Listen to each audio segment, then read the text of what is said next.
I miss going out with you on Saturday night. I think it would be good for us to go out one night a week where it's just you and me. I think You've got to be kidding me. What?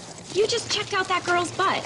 Do you think she noticed? Well, Pete, Bobby, thanks so much for joining us on All Access. You guys are obviously involved in the casting process. First day, was Owen Wilson the first choice? Yeah, he was. We always wanted to work with Owen, just because we think he's a brilliant guy. He's extraordinarily likable, which is key for our movies, that we put someone in that. What's it like working with on set? He's the easiest actor we've ever worked with in all our movies.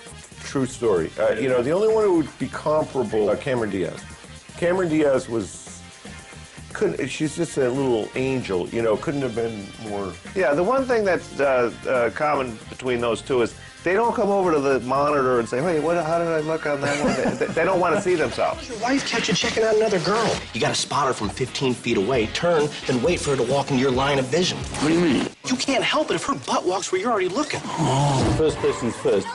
How do you guys cope with having to do junkets every single day for the past Well, couple of days? it's what Jason said yesterday. They pay us to do the movies. This we do for free. That's true.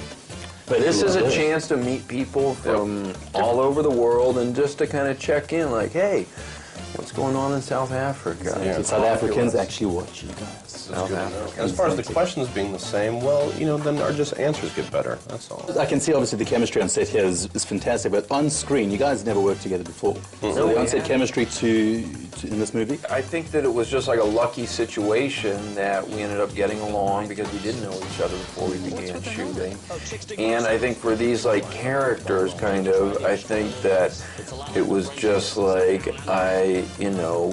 as far as I was concerned, Jason was Fred. Mm-hmm. Okay? Yeah. He didn't learn my name until only, like, 2 days ago. Yeah. It was like... Call me Fred all the time. You are completely obsessed with sex. Obsessed is a very strong word. What are you doing? What are you doing? Taking mental photographs for my spank bank.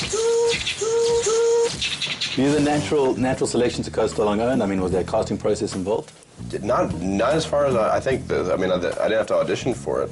I met with Pete and one of the producers, Bradley Thomas, about another thing, or just generally. You wanted to. They'd already cast Jason, and he was like, "Let me audition. Let me show you what I got. Let me earn it. Here, listen to this voice I got." Yeah. No, Jason. I want to earn it. Were you guys allowed to ad-lib it all off-cuff? Certainly. Yeah. But we did not too much ad-libbing as much as just, quick writing and sort of, taking the moment, before we shoot it to sort of discuss things or things that we discover as we do multiple takes of it. Mm-hmm. But rarely was the camera just rolling and then we would just, say something, extremely clever. That's a lot more difficult to do than, people like Woody Allen or Oscar Wilde may let you realize. I'm giving you a hall pass. A what? A hall pass. Week off from marriage. Hall pass! Watch us reel in the babes. That'd be kind of fun to watch. You guys are the nice guys, and the assistant director is always the one that barks the orders. Yeah, good cop, bad cop. If you have a good assistant director, he's screaming at everybody, "Come on!" And we go over and say, "Okay, calm down. It's going to be okay." And if you have a bad assistant director, unfortunately, that's when the directors end up yelling, and you can never do that. Pete and I are of the school of directing that we're screenwriters, and all we really direct is the performance. Like we have guys that do all the cameras and the lenses and the lighting and all that. We don't pretend to be experts at that at all. We don't really even know much about it.